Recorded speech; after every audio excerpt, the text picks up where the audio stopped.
What's up, everybody, and welcome back to Fireside Giants. I'm your host, Anthony Rivardo, and today we're going to be taking a closer look at one of the free agency signings for the New York Giants this offseason, and under the radar one that hasn't gotten enough attention, and that is cornerback Amani Oruwariye, formerly of the Detroit Lions, former Penn State product, fifth-round pick in the 2019 season. A very underrated player, young player. The Giants just signed him to a very cheap one-year deal, just a depth signing for them, but actually, if you take a closer look at this, Amani Oruwariye has potential to be a starter in the New York Giants defense during the 2023 season. Now, I'm not saying that he will be. I think that the Giants are going to continue to add talent into their secondary, but there is an outside chance that Amani turns into the CB2 opposite of Adoree Jackson this upcoming season. So let's go ahead, dive into Amani Oruwariye, talk about what exactly he brings to the table, what his strengths are, what his weaknesses are, pros and cons, all of that. But before we dive deeper into this topic, make sure to leave a like if you do enjoy this episode, subscribe to the channel if you are new, ring the bell so you don't miss an episode. But without further ado,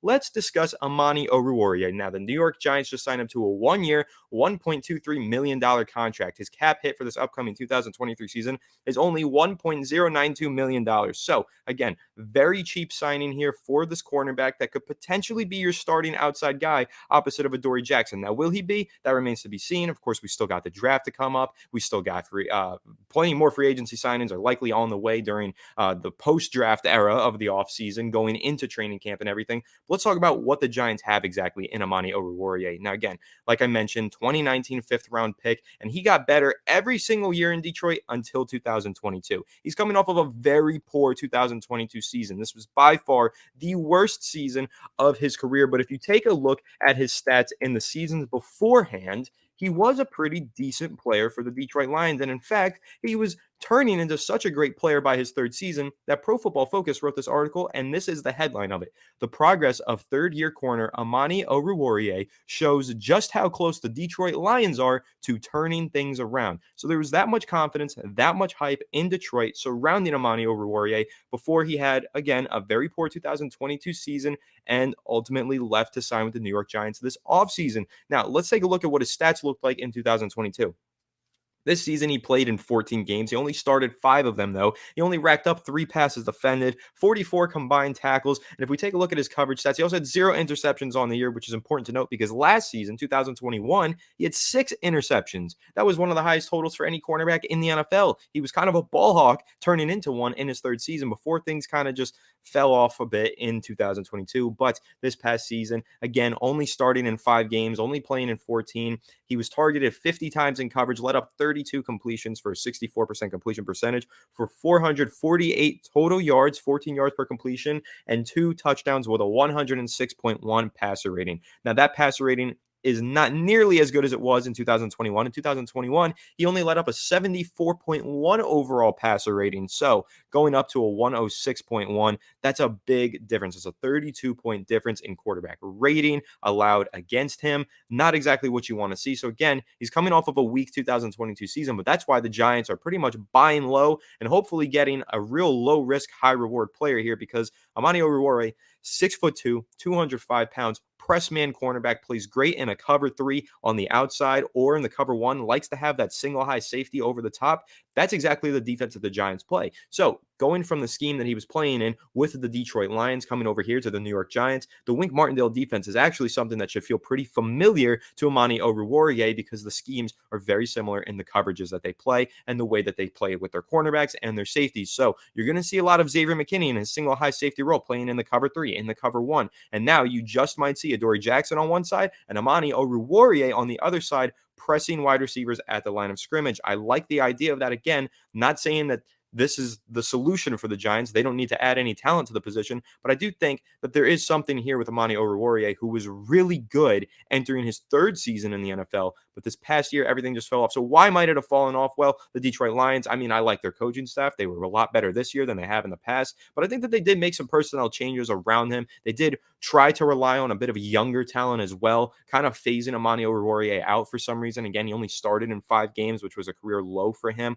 But if you do take a look at what he was in the past, like how good he was in the past, let's look at some of these stats. So 4.4 40-yard dash time. Now, again, he's 6'2", 205 pounds. Having that level of speed on the outside for a guy with that size, That's pretty rare. It's a really nice combination of size, speed, strength out of Amani Oruwariye. That's something that I know Wink Martindale is going to get behind, notice in training camp and say, hey, let's give this guy some reps. Let's see if he can go out there and start on the outside. But now let's take a look at something else here that I think is really important to know. And this also has to do with passer rating. Okay, so in his rookie season, his passer rating allowed against was 108.5. In year two, it was 96.0. Year three, according to Pro Football Focus, it was 60.2. Now, again, it got all the way into the hundreds again this past season, 2022. But look at how he was making steady improvements year by year before turning into a really damn good outside cornerback in the third season of his career. He also allowed just a 64.9 passer rating in cover three and a 44.7 passer rating in cover one in 2021. So think about that. That is exactly what the New York Giants are looking for: an outside cornerback who can contribute meaningful snaps in cover three and cover one defenses, because that is what Wink Martindale really wants to play. This past season, he wasn't able to do that. The Giants didn't have the personnel on their roster. Once Adoree Jackson went down with injury, once Xavier McKinney was out with injury, Giants had to shift to playing a lot more cover two, Tampa 2 defenses, where you don't really have as much press coverage on the outside. You don't have as much man coverage on the outside either. And so when they made that shift, it really caused them to change their whole defensive scheme.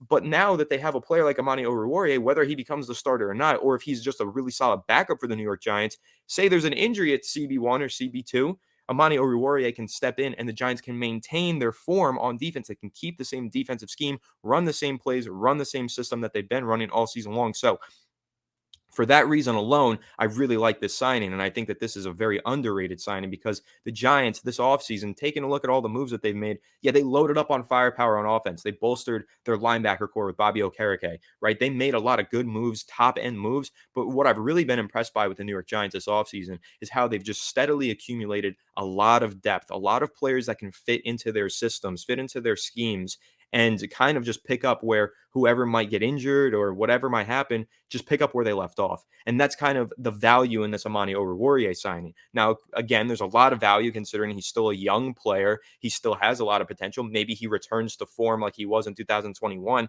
Then you're getting a bargain on a $1.3 million contract for 1 year. Absolutely, that's a bargain.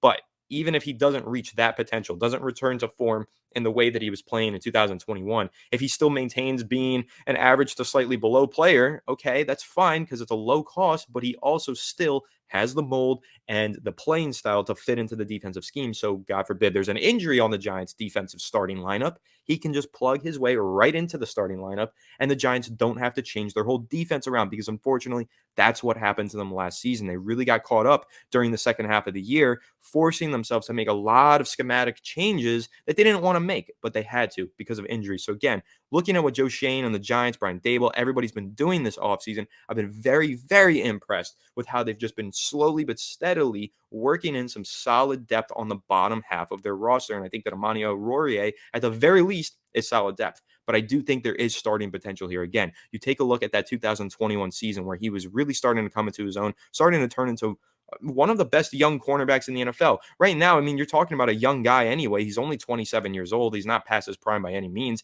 He's going into his second contract. Again, it's a 1-year deal with the Giants, but still potential here for this guy to return to form in the way that he was in 2021, where he had 14 games played, 14 starts, 6 total interceptions, 11 passes defended, a fumble recovery, 57 combined tackles, and 2 tackles for loss. I like the physicality he brings. I like the speed that he brings, the size, speed, physical blend. That's exactly what Wink Martindale looks for out of his cornerbacks. And again, I'm not saying that the Giants aren't going to go add more talent to the position in the draft or in free agency. They absolutely will. I think that they're far from finished with their secondary. They're going to make some improvements and some changes to the cornerback spots. But let's say that it doesn't pan out, someone gets injured, whatever the case might be, Amani Oruwariye has an outside chance of being your starting CB2 in the Giants defense by the time the regular season rolls around, and don't sleep on him because he used to be a very solid player. Now, I hate to say that because, again, he did have a really tough 2022 season, and I'm not trying to say that he won't return to form. He won't be a very good player again, but right now, he's obviously getting signed for a cheap 1-year deal because he is coming off of such a poor season. But if he can go ahead and kind of work his way back, maybe there was something that made him a little uncomfortable comfortable in Detroit. Maybe something with the schematics change. Maybe he fits really nicely into Wink Martindale's defense. Wink Martindale, we've seen how he knows how to get the most out of some of the players in his defense, right? I mean, that was a career year out of Adoree Jackson before he got injured. We saw a career year out of Dexter Lawrence. Kayvon Thibodeau developed really nicely. Azeez Ojulari looked really good when he was healthy. And of course, Xavier McKinney, Julian Love both had career years on the back end for the Giants in their secondary. So who's to say that Amani Oruwariye can't return to form, come back, and be the very solid player that Wink Martindale intends for him to be? So again, I really like this. It's another one of those low-risk, high-reward signings from the New York Giants. They've made a few of those this offseason. This one is one that I don't want you guys to sleep on. Amani Oruwariye, again, temper your expectations. I'm not saying this is some all-pro player. He's going to be some day one instant impact, full 17-game starter, but this is a player that I think a lot of you guys probably didn't know too much about. He probably flew under the radar for you. So figured let's dive into him, share some stats, and talk about why he might be a solid contributor in the Giants defense this season. So let me know your thoughts on Amani Oruwariye down below in the comment section. And make sure to leave a like if you did enjoy this episode. Subscribe to the channel, Fireside Giants, if you are new. Ring the bell so you don't miss an episode. I will catch you all in the next one. Have a good one, and let's go Giants.